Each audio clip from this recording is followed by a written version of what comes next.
Cancer ట్రీట్మెంట్స్‌లో surgery, chemotherapy వీటన్నిటి గురించి చాలామందికి ఐడియా ఉంటుంది గానీ, రేడియేషన్ విషయానికొచ్చేసరికి పేషెంట్స్‌కి చాలా డౌట్స్ ఉంటాయి, భయాలుంటాయి, అపోహలుంటాయి. సో, అలాంటి 2 అపోహల గురించి మాట్లాడుకుందాం. నంబర్ 1 చాలామంది అడిగేదేంటంటే, రేడియేషన్ తీసుకున్న తర్వాత నా లోపల రేడియేషన్ ఉండిపోతుందా?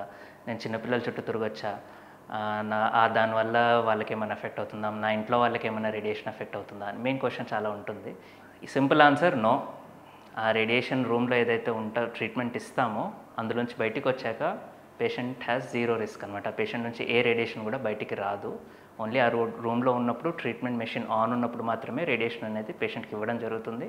ఒకసారి బయటికొస్తే జీరో రేడియేషన్. ఎట్లా అంటే దీన్ని కొంచెం ఎక్స్‌ప్లెయిన్ చేయాలంటే, రేడియేషన్ అనేది 2 రకాలుంటది. న్యాచురల్ సోర్సెస్ నుంచి వచ్చే రేడియేషన్ అంటారు. అంటే కొన్ని పదార్థాలు రేడియేషన్‌ని బయటికి ఎమిట్ చేస్తాయన్నమాట. ఆ పదార్థాలను కూడా ట్రీట్మెంట్‌కి వాడుకుంటాం. లైక్ ఫర్ ఎగ్జాంపుల్ థైరాయిడ్ ట్రీట్మెంట్‌లో ఏదన్నా టాబ్లెట్ గానీ, లిక్విడ్ గానీ తీసుకోమంటారు. అందులోంచి వచ్చే రేడియేషన్ థైరాయిడ్ క్యాన్సర్‌ని ట్రీట్మెంట్ చేయడానికి వాడతారనమాట. అది న్యాచురల్ రేడియేషన్. అది ఇచ్చినప్పుడు పేషెంట్ బాడీలో రేడియేషన్ ఉంటుంది. అప్పుడు ఆ రేడియేషన్ బయటికొచ్చి పక్కనున్న వాళ్ళకి ఎఫెక్ట్ అయ్యే ఛాన్స్ ఉంటుంది. అది వేరే.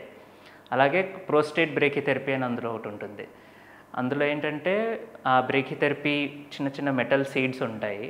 అవి ప్రోస్టేట్‌లో ఇన్సర్ట్ చేసి పేషెంట్‌ని ఇంటికి పంపించడం జరుగుతుంది. అందులో కూడా కొంచెం రేడియేషన్ పేషెంట్ నుంచి బయటికి వచ్చే అవకాశం ఉంటుంది. ఎందుకంటే పేషెంట్ అది జరిగే 6 నెలల, సంవత్సరం వరకు కూడా పేషెంట్ లోపల రేడియేషన్ అనేది ఉంటుంది.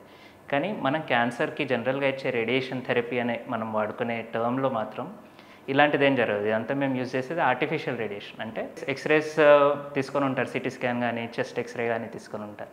సేమ్ ఎక్స్‌రేస్ ఒక 100 times more powerful x rays radiation ట్రీట్మెంట్‌కి వాడతామన్నమాట. సేమ్ ఎక్స్‌రే మెషిన్ లాగే ఎక్స్‌రే ట్రీట్మెంట్ మెషిన్ ఉంటుంది. High energy x ray treatment machine, linear accelerator అంటారు.